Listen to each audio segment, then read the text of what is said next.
আসসালামু আলাইকুম। আমি আজকে তৈরি করব বার্গার বান। এই বার্গার বানটা আমি তৈরি করব গ্যাসের চুলায়। খুবই নরম আর তুলতুলে এই বার্গার বানটি কিভাবে বানাতে হয় চলুন দেখিয়ে দিচ্ছি। এখানে আমি উষ্ণ গরম পানিতে 3 টেবিল চামচ পরিমাণ চিনি নিয়ে নিলাম।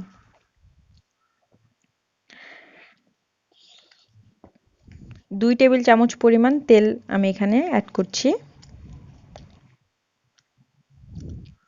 ইস্ট দিব 1 চা চামচ পরিমাণ, ড্রাই ইস্ট। এটাকে আমি এখন অ্যাক্টিভ হতে দিব। অবশ্যই পানিটা যেন উষ্ণ গরম, মানে যেটাকে বলে, মানে আমি যখন আঙ্গুলটা ডুবাবো তখন যেন এটাকে আমার সহনশীল হয়, সহনীয় মাত্রা যে তাপমাত্রাটা থাকে পানিতে ঠিক সেরকম থাকতে হবে। বেশি গরম হলে কিন্তু ইস্টটা অ্যাক্টিভ হবে না। তো এটাকে আমি এখন একটা গরম জায়গায় রেখে দেবো অ্যাক্টিভ হতে। চুলার পাশে রেখে দেবো গরম জায়গায়। তো এটা অ্যাক্টিভ হতে হতে আমি এখানে 1.5 কাপ পরিমাণ ময়দা নিয়েছি।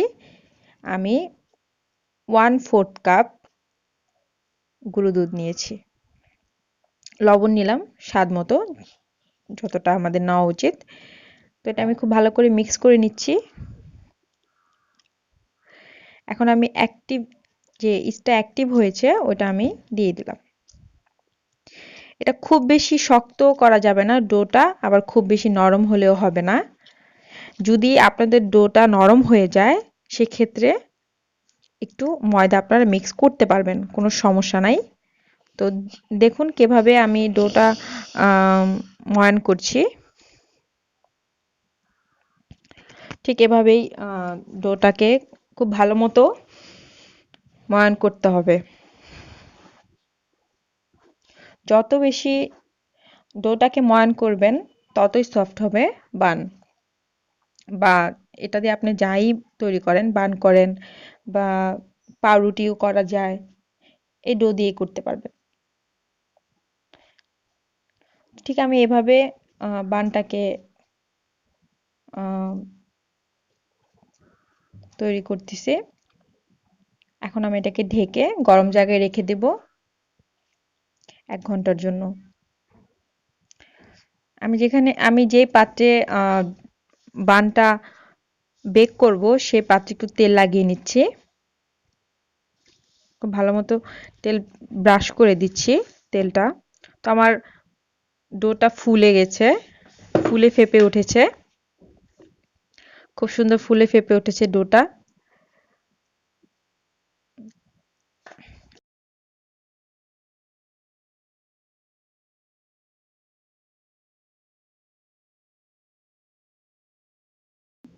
এখন আমি এটাকে বার্গার বনের শেপ করে নেব।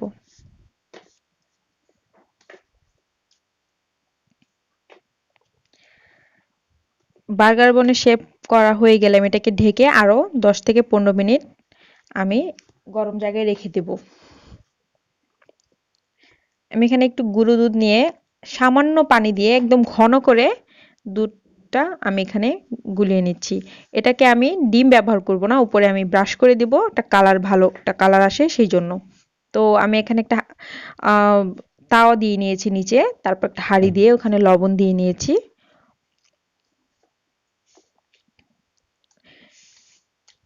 তো আমার ডোটা ফুলে গিয়েছে। তো এখানে আমি ফ্রি হিট ওভেন এ যেরকম আগে থেকেই ফ্রি হিট করতে হয়, তো চুলাতেও আমি সেম কাজটাই করব।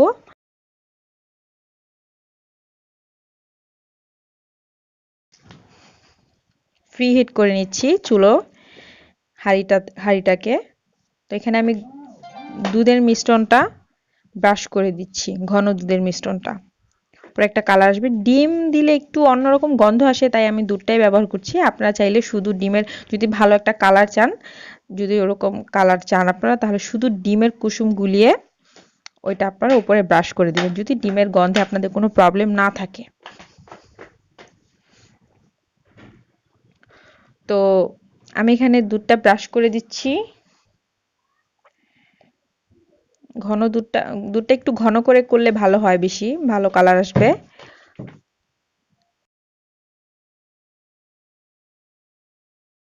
যে হাঁড়িটা আমি চুলোয় ফ্রি হিট করতে দিয়েছিলাম, মানে গরম করতে দিয়েছিলাম আগে থাকতে, যেটা আমি গরম করতে দিয়েছিলাম সেখানে আমি বানটা দিয়ে একদম ঢেকে, এটা উঠানো যাবে না। 20 থেকে 25 মিনিট লাগবে সময়, 30 মিনিটও লাগতে পারে, আসলে চুলোর উপরে ডিপেন্ড করে তাপমাত্রা আসলে কতটা লাগে, তো ওই হিসাবে আমি রেখে দিয়েছি। বানটাকে উল্টিয়ে এভাবে উপরের দিকটাও ছেঁকে নিতে হবে। আমি বানের উপরে একটু বাটার দিয়ে দিচ্ছি, এতে খুব গ্লেজি হবে। তো খুব সুন্দর বান হয়েছে। উপরে কালার না হোক, বাট একদম পারফেক্ট বার্গার বান, খুবই মজার একটা বান। তো আপনি এভাবে তৈরি করুন। আর এটাকে এখন আমি ঢেকে রেখে দেবো একটা সুতি কাপড় ভিজিয়ে, আমি খুব ভালো মতো নেংড়ে আমি ঢেকে রেখে দেব যাতে রুটিটা সফট থাকে। তো ওইভাবে আমি ঢেকে রাখছি। আপনি এভাবে ঢেকে রাখবেন, তাহলে রুটিটা ড্রাই হবে না উপর দিয়ে।